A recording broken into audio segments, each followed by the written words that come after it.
ሄይ ሰላም እንዴት ናችሁ? ውድ የቻናላችን ተከታታዮች ሰላም ናችሁ ወይ? በዛሬ ቪዲዮአችን ይዤላችሁ የመጣሁት በተለያየ ምክንያት ከቴሌግራማችሁ ሎጎውት አድርጋችሁ ተመልሳችሁ ሎጊን ለማድረግ በምትሞክሩበት ሰዓት ኤስኤምኤስ ፊ አስገቡና ኮዱን እንልክላችኋለን የሚል አዲስ የሆነ ትራፕ አይነት ነገር መጥቷል እና አብዛኛው ሰዎች በዚህ ኤስኤምኤስ ፊ ክፍያ ምክንያት ተመልሰው ወደ ቴሌግራማቸው አክሰስ ማድረግ እየቻሉ አይደለም፣ መግባት እየቻሉ አይደለም። ሶ በዛሬ ቪዲዮአችን እንዴት አድርገን ምንም አይነት የኤስኤምኤስ ፊ ሳንከፍል ወይ ደግሞ ቴሌግራማችንን ፕሪሚየም ማድረግ ሳይጠበቅብን እንዴት የቴሌግራም ሎጊን ኮዳችንን አግኝተን ወደ ቴሌግራማችን መግባት እንደምንችል የማሳያችሁ ይሆናል ማለት ነው። ከዛ በፊት ለዚህ ዩቲዩብ ቻናል አዲስ ከሆናችሁ ቻናላችንን ነባ ቲዩብን ሰብስክራይብ በማድረግ ቤተሰቡ ትችላላችሁ። በቀጥታ ወደ ዛሬ ቪዲዮአችን ስንመጣ በዛሬ ቪዲዮአችን ማሳያችሁ ቴሌግራም ኤክስ የሚባል አፕሊኬሽን አለ።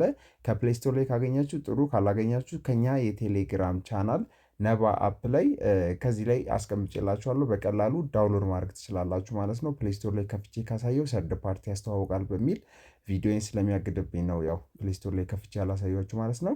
አፕሊኬሽኑን ዳውንሎድ ካደረጋችሁ በኋላ ቀጥታ ትከፍቱታላችሁ ማለት ነው። ከዛም በኋላ ስታርት ሜሴጂንግ ስትሉት ቀጥታ እዚህ ጋር ስልክ ቁጥራችሁን አስገቡ ይላችኋል ማለት ነው። እናንተ ኖርማል ቴሌግራም የምትጠቀሙበትን ስልክ ቁጥር ማለት ሎጊን ማድረግ ያልቻላችሁትን ቴሌግራም ስልክ ቁጥር እዚህ ጋር ታስገባላችሁ ማለት ነው። ከዛም በኋላ እሱን ካስገባችሁ በኋላ ኔክስት ትሉታላችሁ። ኔክስት ስትሉት ምንድነው የሚጠይቃችሁ? ከዚህ በፊት ኢሜል አስገብታችሁለት ከሆነ ያስገባችሁለትን ኢሜል ይጠይቃችኋል። ካላስገባችሁለት ግን እዚህ ጋር አዲስ ኢሜል እንድታስገቡለት ይጠይቃችኋል ማለት ነው። የሆነ በዚህ መልኩ ኢሜል አስገብቼለታለሁ።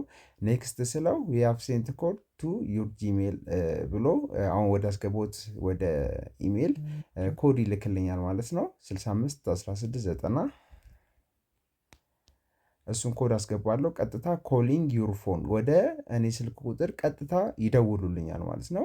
ሲደውሉልኝ ቀጥታ ኮዱን ይነግሩኛል። ያንን የነገሩኝን ኮድ ተጠቅሜ ቀጥታ ሎጊን ማድረግ እችላለሁ። የደወሉልኝን ካላነሳሁት ወይ ደግሞ በኤስኤምኤስ ማግኘት ከፈለኩኝ ደግሞ ዲድንት ጌት ዘ ኮድ ብዬ እዚህ ጋር 75 ሰከንድ ካለቀ በኋላ ዲድንት ዘ ኮድ ብዬ ቀጥታ በኤስኤምኤስ እንዲላክልኝ ማድረግ ይችላል። እዚህ ላይ ቴሌግራም ፕሪሚየም ማድረግ ኤስኤምኤስ ፊ ክፍል ምናምን የሚባል ነገር የለም ማለት ነው። በዚህ መልኩ ይህንን አፕሊኬሽን አውርዳችሁ ያለምንም ኤስኤምኤስ ፊ የቴሌግራም አካውንታችሁ ማግኘት ትችላላችሁ ማለት ነው። ከዚህ በፊት ደግሞ የኢሜይል አስተሳስራችሁ ከነበረ ያንን ኢሜይል አስተሳስራችሁ ከነበረ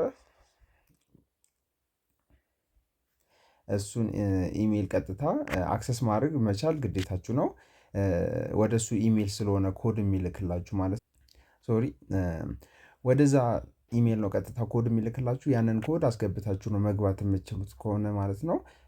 ካልሆነ ግን ኢሜይል ከዚህ በፊት አገናኝታችሁ ካልነበረ ቀጥታ አዲስ ኢሜይል አስገብታችሁ ወደዛ ኢሜይል ኮድ ይላካል። ያንን ኮድ አስገብታችሁ ቀጥታ ወደ ስልካችሁ ይደወልላችኋል ማለት ነው። እሱን የተደወልላችሁን የሚነግሯችሁን ቁጥር ቀጥታ በማስገባት ሎጊን ታደርጋላችሁ ማለት ነው። ሎጊን ካደረጋችሁ በኋላ ኖርማል የቴሌግራም አፕሊኬሽን ኦሪጂናሉን እዛ ላይ ሎጊን ትሞክራላችሁ። ኮድ ወደ እዛኛው ቴሌግራም አፕሊኬሽን ልከናል ይላችኋል። ያንን ኮድ አስገብታችሁ ኖርማሉን አፕ እንደገና መጠቀም መጀመር ትችላላችሁ ማለት ነው። ለዛሬ ያቀረብኩላችሁ ቪዲዮ ይህን ይመስል ነበር። አፕሊኬሽኑን ከፕሌይ ስቶር ላይ ቴሌግራም ኤክስ ብላችሁ ወይ ደግሞ ከኛ የቴሌግራም ቻናል @ነባ አፕ ላይ ዳውንሎድ ማድረግ ትችላላችሁ። ቪዲዮ ከተመቻችሁ ላይክ ማድረግ እንዳረሱ። በቀጣይ ቪዲዮ እስከምንገናኝ ቸር ሰንብቱ። ይመቻችሁ። ቻው